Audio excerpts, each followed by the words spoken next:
Hi there, my name is Kate Thomas with Owl Canyon Horse Services, located in Wellington, Colorado. Today is day 4 of working with Echo, and over the past couple of days I've continued to work with him disengaging his hindquarters, moving his shoulders away, standing while tied, and lunging at a walk, trot, and canter. I've started to teach him to ground tie. He likes to follow you around. So I've started the ground tying process, and he's starting to get that a little bit.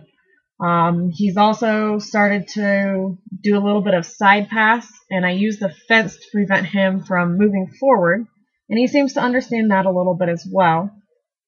He's worn a bridle out in the pasture for about 20 minutes a day under supervision over the last couple of days, but he has not had any pressure put on his mouth directly on the bit just yet.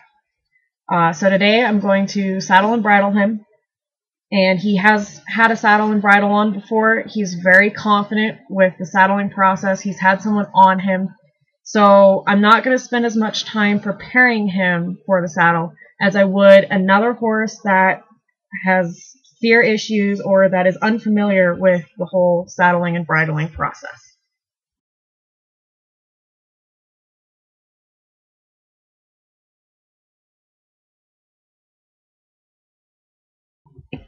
So I've tied the halter around his neck.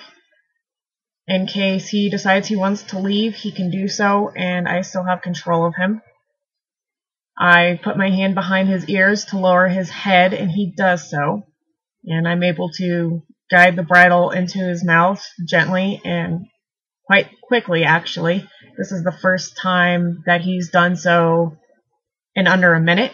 Usually it takes me more time, and I have to rub him with the bridle, and I usually take it off and then put it back on just so he knows every time I walk up to him with the bridle, it doesn't mean it's always going to go on. So he accepted it today very quickly.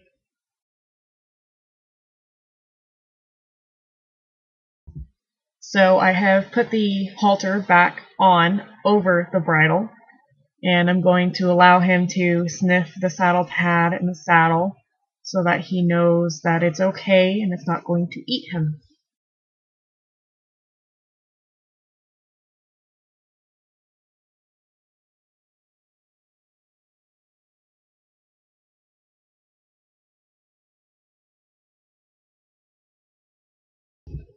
So here I am taking the saddle pad, and I'm going to let him see it and feel it all over his body on both sides.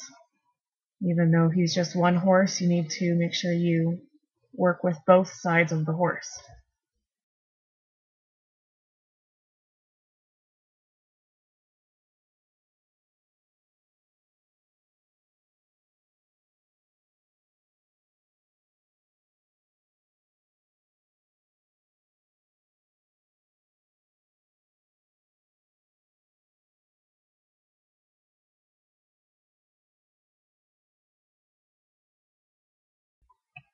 So here I let him sniff the saddle, and because it's a heavy saddle, I'm just going to lay it on him.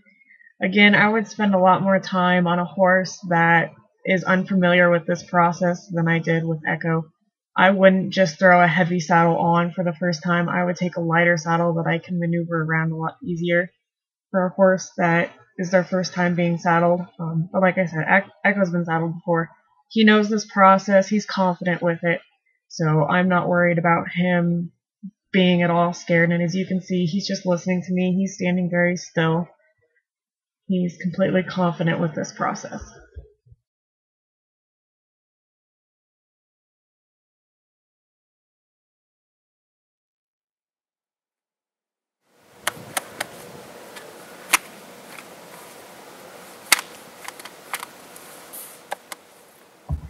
So now that I have the saddle on, I'm going to make sure that he's comfortable with the sounds that the saddle might make, such as tapping on it and pulling up on the stirrups, as well as how it feels by wiggling the saddle around.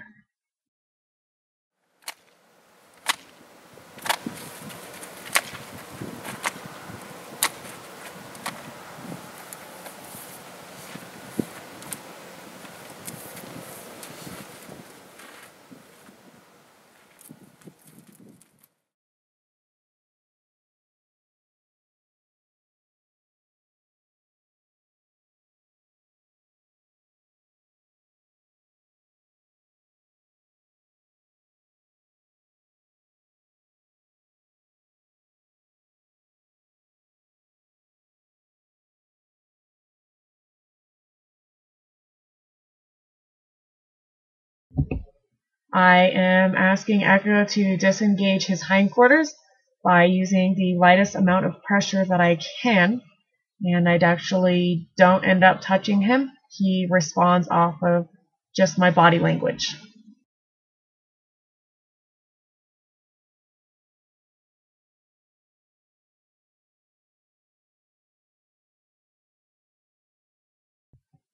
I'm asking Echo to move his shoulders away from me. I would like his right front leg to move in front of his left front leg, and I would also like him to pivot on his left hind leg as he goes around. He has picked this up very well. He's responding much better than he did when I videotaped him last.